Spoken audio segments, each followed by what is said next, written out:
Hello, how are ya? Today, we're going to chat about rush. You think, well, rush, what does that mean, Sandy? Rush. Like rush, hurry, hurry, hurry. Come on.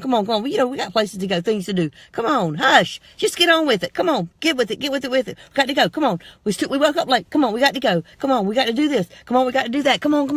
We got to go. We got to do. Stop. You know what I'm saying? Calm down. Calm down. Rush. Are you rushed? How's it working for you? Is it adding value to your life? Making your life great?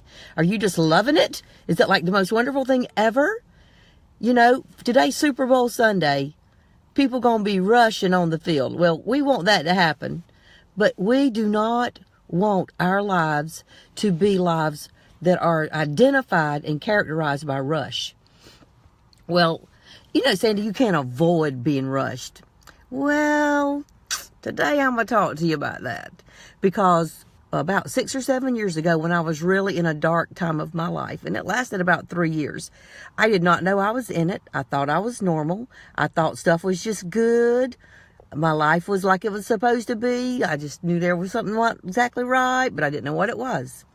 So, after a lot of hard work working on myself, I really realized that I had a couple of things going on, but one of the real big things I had going on was that I was in a state of overwhelm 24/7. And that means that I just really was rushed all the time. I always felt like this.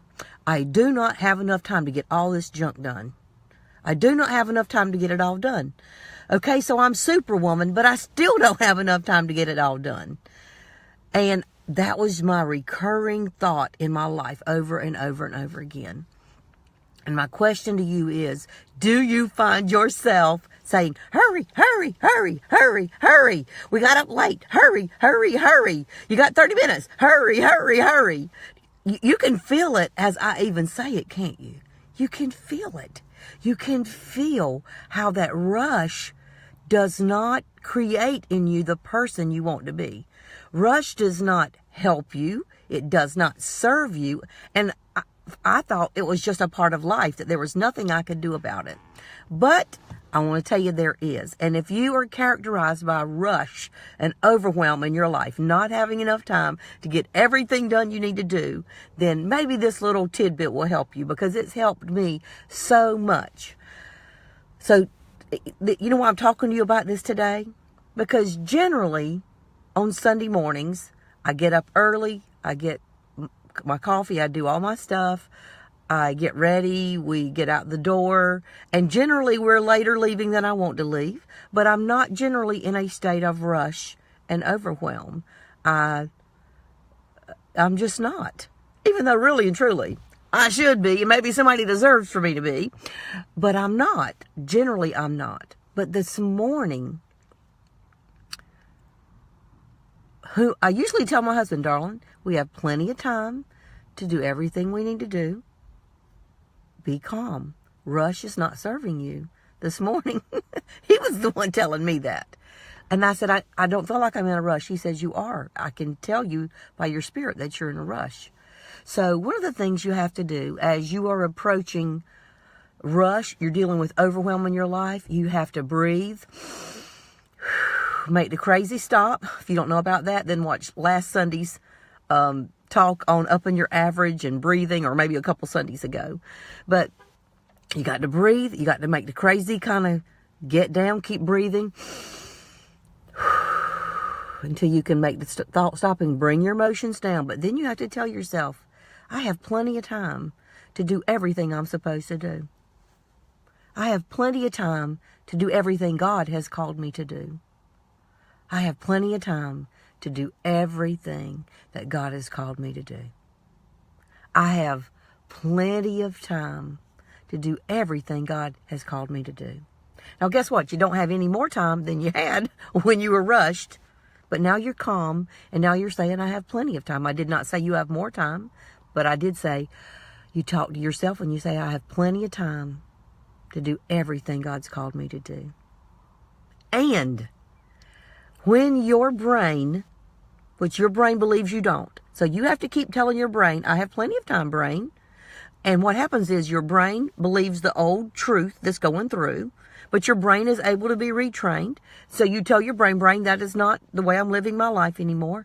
The way I'm living my life is that I have plenty of time to do everything that God has called me to do. And so you say that enough until your brain just literally clicks one day, and it shifts from believing the old story to believing your new story. And when you start believing that you have plenty of time to do everything that God has called you to do, that your life has been designed for, that meets your purpose, then what happens is we start saying, okay, well, if I've got plenty of time to do everything I'm supposed to do, then I'm not going to do this anymore. And so you start to say no to things that we should have said no to a long time ago. We say no to things as they come up that we know we really should not do. One of the things I loved when I was reading 7 Habits of Highly Effective People by Stephen Covey eons ago, he has a thing in there where he tells you how to say no to people.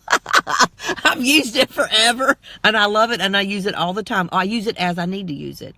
And so when someone asks you to do something, and you know you should not be doing it, you know that you don't have time to do it, you know that's not part of who you are, and this is not the right thing for you to be doing at this moment, then you say to yourself, oh, thank you so much for thinking of me. I appreciate you asking me, but I already have commitments where I'm not going to be able to do that. But you know what? I think that if you asked Janie over there, I think she probably could help you. So you appreciate them for thinking of you and feeling like you could do it and valuing you. But you say, I already have commitments where I'm not going to be able to do that. But then recommend somebody that you think would be good, that could really help them. So you're gracious, you're lovely, but you said no. And you don't have to say, no, and don't ask me again. I don't have time. I ain't got time right now. I don't have time in the future. Don't be asking me no more stuff. I can't do it. Okay, you see, you feel that. That's not appropriate. Now, that might be how you feel, but breathe, because you got plenty of time to tell this person no. That's what you're supposed to be doing.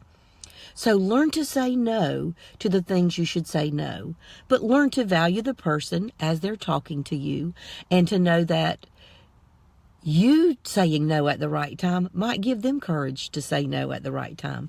Now, when you begin to believe that I have plenty of time to do everything God's called me to do, then you'll begin to say no to things. You'll shift things around. I am famous as a mother for calling a family meeting.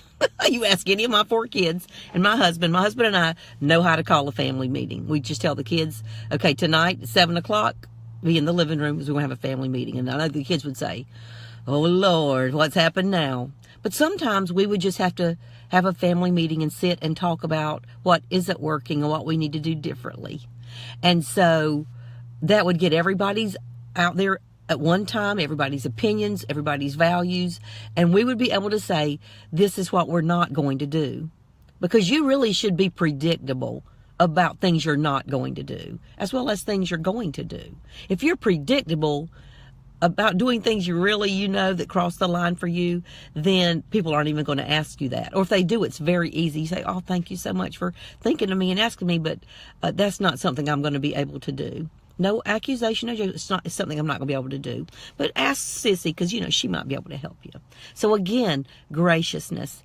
But you have to say no to the things that you have to do. And sometimes you have to call a family meeting and say, listen, Mom's doing too much.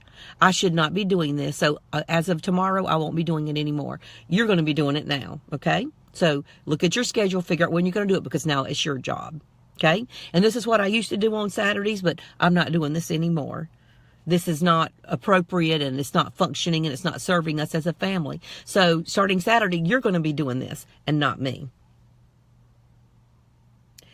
When you believe you have plenty of time to do what God's called you to do, you will begin to say no to the things you need to say no to. And you'll begin to have time then to say yes to the things that you really want to do, that you really should be doing, to the things that will make you be a blessing to others. For instance, my husband I've never, in 35 years of marriage, he's a preacher. He talks to everybody after church. We've got a different kind of a situation going on right now where we have a really quick turnover before the next session.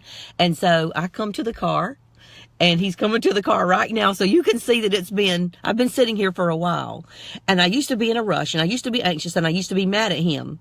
But you see, I'm not mad at him anymore, because guess what? God's given me the opportunity to, I hope, be a blessing, and to use these 5 or 6, 7, 8 minutes to do something positive with my life that I believe is part of my calling and my purpose. So there you go. What can you find to do that really would fit your calling when you make good decisions? So love you. Hope you have a great week. And I'm not cheering for anybody for the Super Bowl tonight, so may both teams win. No way, Jose. May the best team win. Love you guys. Have a great week. Bye.